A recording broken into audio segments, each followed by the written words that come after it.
This is Stephen Nojiri, and this is another Tada Genji video. In this video, we're going to be looking at the espionage aspects of the Tada Genji tradition. This will be a brief overview, and this is part one of a two-part series. In this video, before we start this video actually, look at the screen because you're going to need to understand a little bit of what we're going to go over. We're going to look at Tada Genji and Kusunoki material, and the Tada Genji and the Kusunoki material blend together into Southern Court material.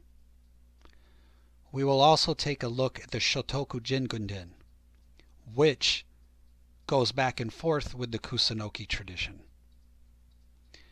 We're going to look at spies as a concept, and in particular we're going to look at something known as shinobi.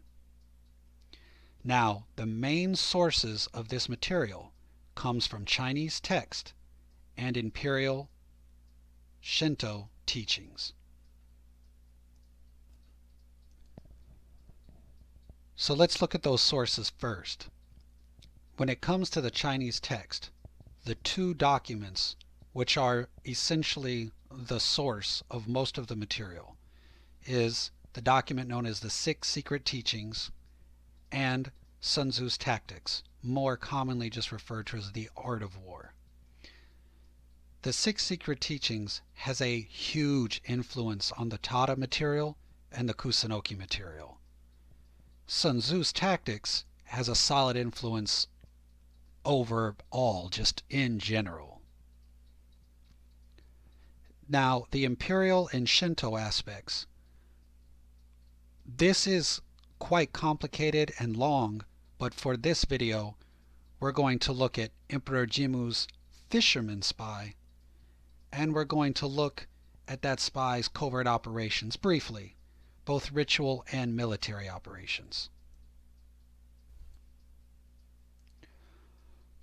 When looking at the Six Secret Teachings and the Sun Tzu and all of these other sources, we have to think of them more as methodology and not as static technique. So when looking at the Six Secret Teaching method, there are two sections which stand out the most. The section known as the Lord's Wings and the section known as the Civil Offensive.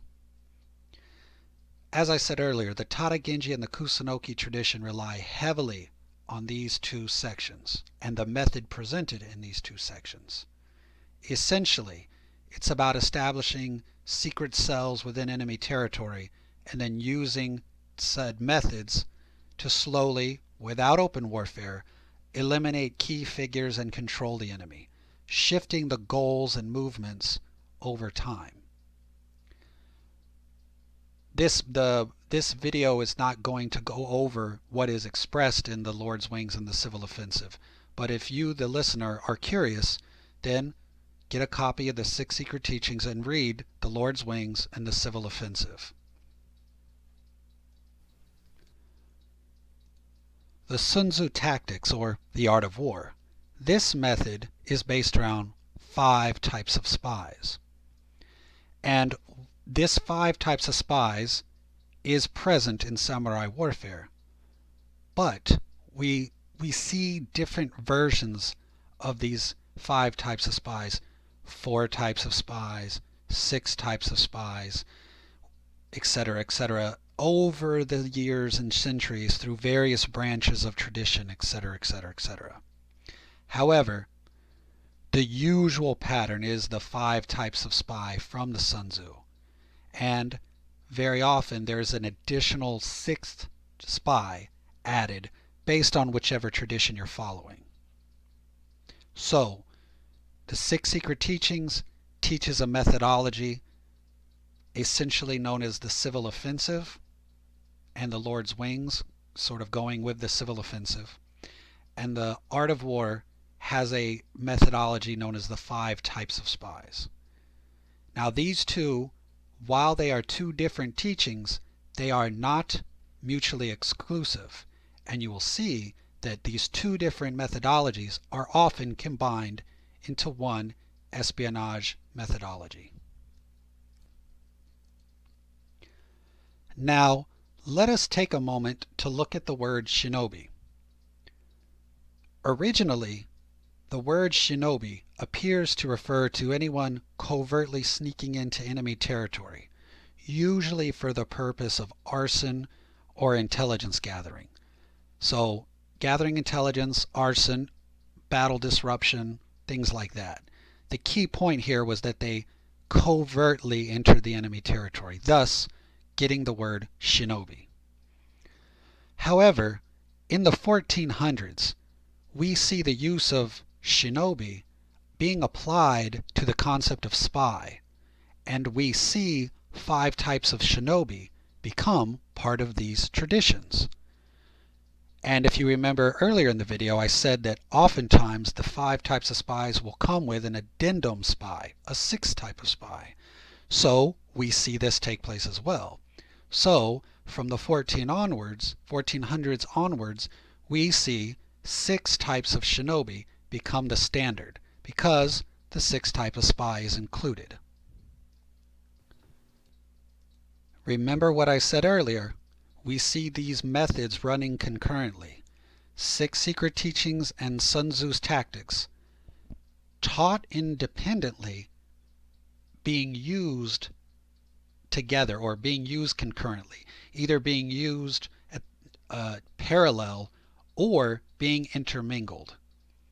So the 6 secret teaching is more of an overall method, and the 5 types of spies becomes more of a classification system, meaning that when you're using spies in the 6 secret teachings method, the civil offensive, you would then break your spies down by the 5 types.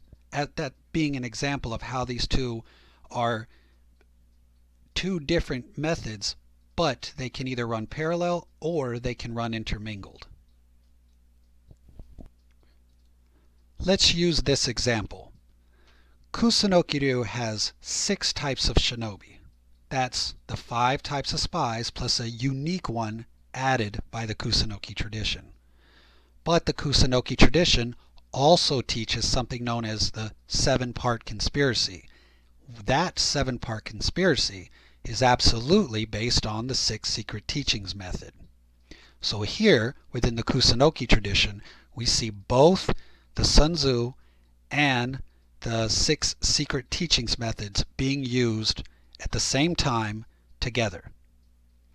Also, for the listener, just FYI, the Shotoku Jingunden teaches 4 types of shinobi, as the 5 become reimagined into a reduced model of 4.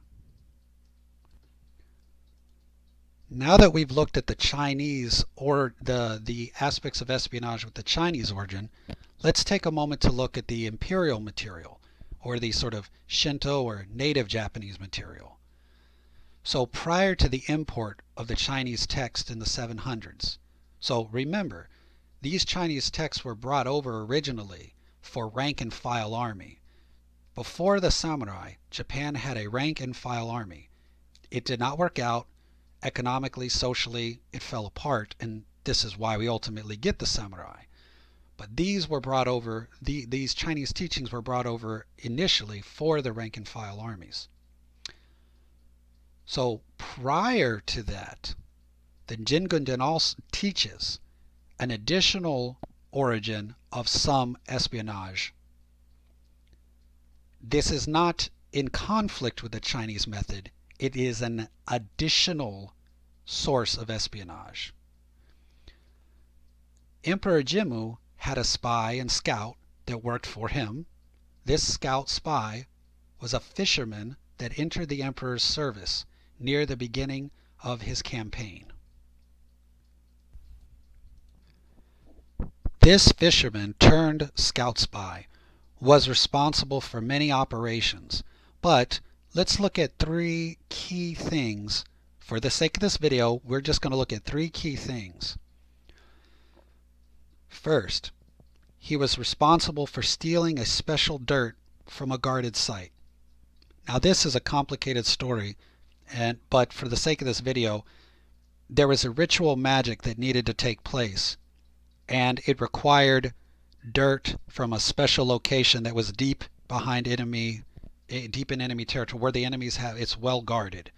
So this fisherman spy does the classic sneaking in, disguising himself as someone else, all of these different techniques to get to this special site to recover dirt for this ritual. Another thing that he's responsible for is developing a teaching of having a shadow unit follow a main unit, so that the main unit is actually bait, and anyone who's attacking will attack the main unit, but the real combat unit is hidden, and then when the enemy takes the bait, the shadow unit appears and crushes the enemy.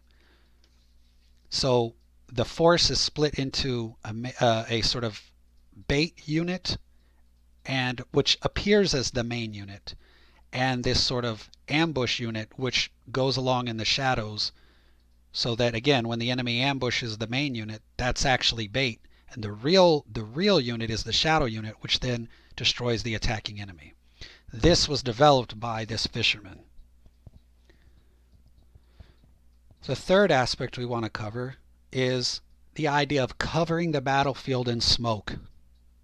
This seems like such a standard technique, but the first time that this is recorded to have taken place is because this fisherman spy did this the first time in recorded Japanese history, is when this fisherman spy completely covers the battlefield in irritant smoke in order to confuse and take advantage of the enemy's confusion.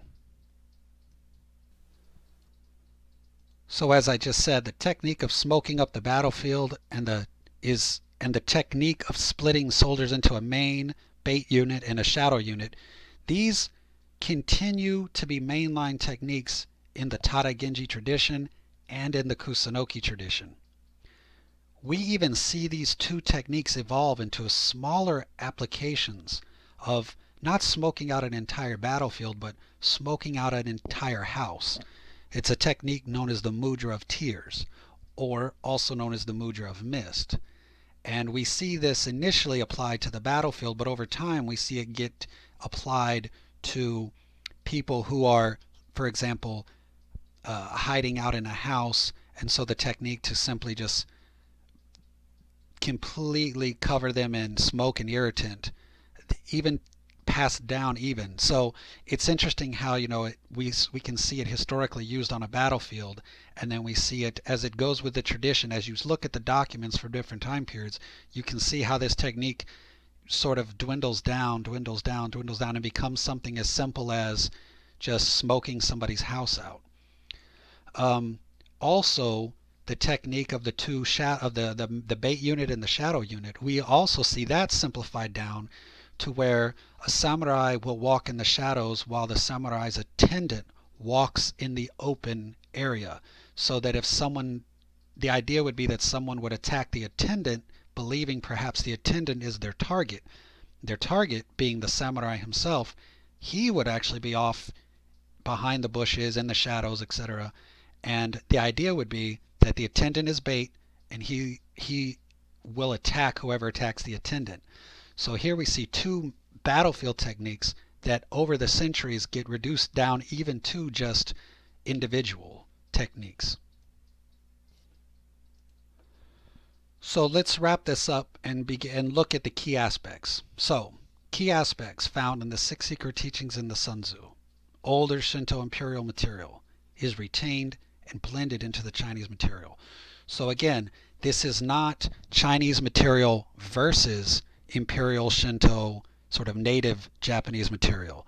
It starts off with older Imperial Shinto native Japanese material, brings in the Chinese material, and they do not compete. These two sources do not compete. They simply blend and merge.